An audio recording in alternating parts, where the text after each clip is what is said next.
Hi guys, so welcome to the channel. Obviously what we're going to do today is just going to show you how to change the daytime running light bulb in the Fiat 500. So this is a 2010 model. It's the non-LED version. Thought I'd take you through it. Obviously it might be of help to some people. Let's take you through it. Right, so excuse the working on the drive bit. So what you're going to need is a torch, so as you can see what you're doing. Your bulbs, so your bulb is a W25/5 watt. The W is the important bit, because if you pick up a bulb that starts with a P, you'll have a metal cap. So these are capless bulbs, and what you have is, as you can see, it's a double filament capless bulb is what you need.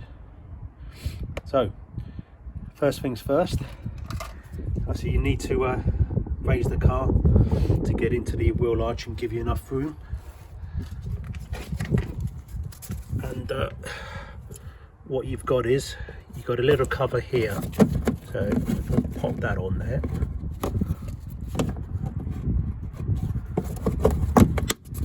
Like so. That's what it looks like. You've got a small little tab here that you squeeze and you pull off, and then off it comes. Make sure you use that tab. The other side locates it in. If you snap these, the thing will fall off, and then you'll get your mud and crud inside there. Then, as you can see my torch, so I can see what we're doing, is you've got a rubber boot there which you pull off and then exposes the lights. So what you've got is, you've got a main beam unit there, so your high beam, or is that your fog? One or the other. And then tucked up right in there, this harness right up there, is the bulb holder for the daytime running light. Problem is, you can't get your fingers in there. So that's why I recommend something like this, which is like a duckbill set of pliers.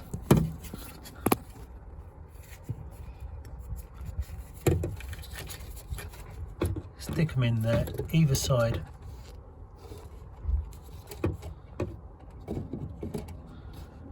of the bulb holder. Make sure I don't damage the wires, otherwise a 5-minute job will turn into a disaster. Just get these wires into position so I don't damage them. Right, so they're now, that will now allow me to put wires either way, turn slightly, and out it comes.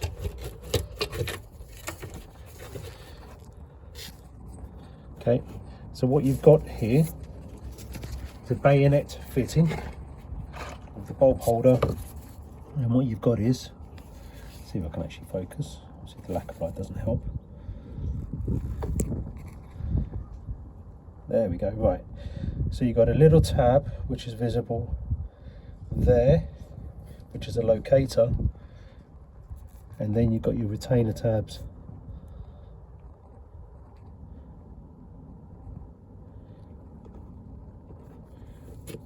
just there.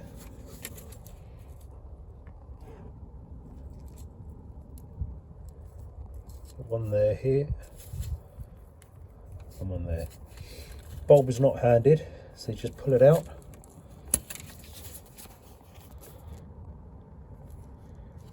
Pop in the new one, and then reverse process.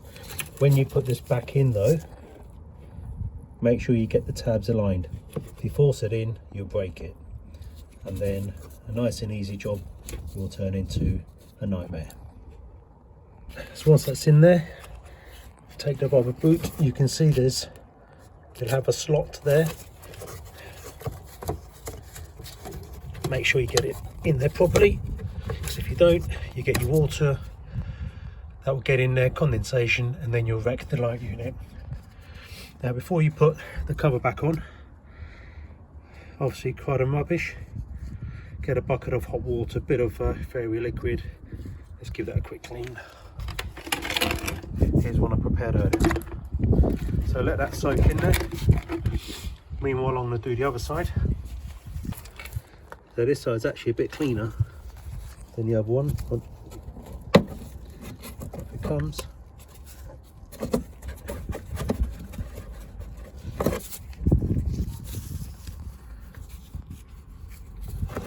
See, no harness in the way, but obviously in order to get to that bulb, it's still a pain. So pop it in.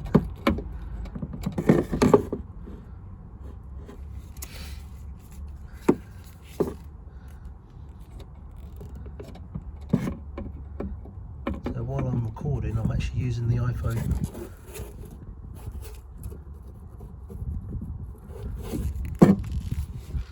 As my eyes. Should have done it.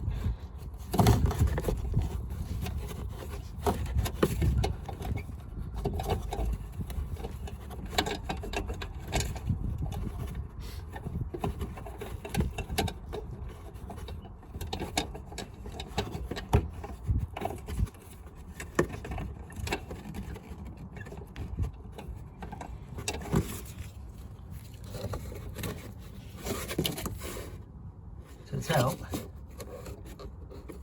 but there's that torque fixing in the way there, which makes it fiddly. I'm not going to take it off because chances are that will probably mess around with the retaining clip for the bulb itself. So obviously I'm going to put the camera there now because I need to crack on and take it out, but the process is exactly the same. Right, obviously got the mud and crud off it. Obviously locate these tabs in there, like so, and then that's it, job done. And obviously by cleaning them, removes the mud and crud, it allows them to sit properly, and then that's not going to go anywhere. Now obviously one of the joys of work, of trying to do something on your drive, good old Mother Nature.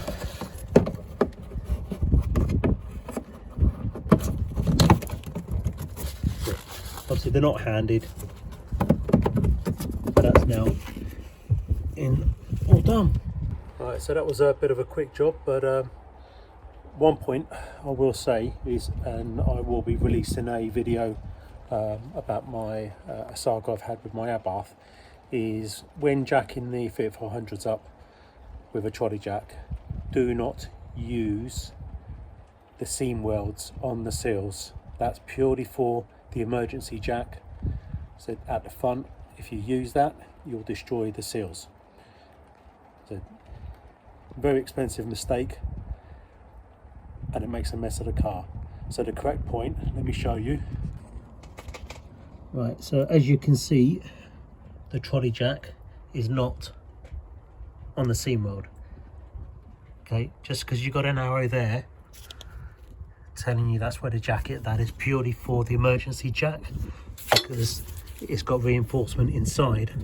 This is not a load bearing part of the car. As you can see, some idiot has tried jacking this in the past as well. Doesn't work.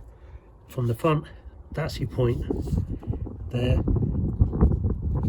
Obviously a lot of trolley jacks have got castellated heads, sticker rubber joints on top so you don't destroy the stone chip. Otherwise obviously you'll have rust, and then everyone will say it's rusting because it's a Fiat. No, that'll be due to poor workmanship when you're working on the cars. Okay.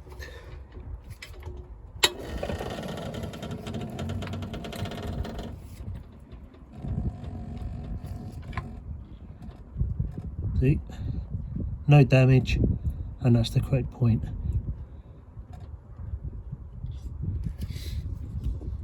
Thanks for watching, and hopefully this is of use or benefit to a couple of you guys out there. If it is, give us a like, and this I'll actually get my finger out and post a few more rather than just my roof box one, which was God knows how many years ago.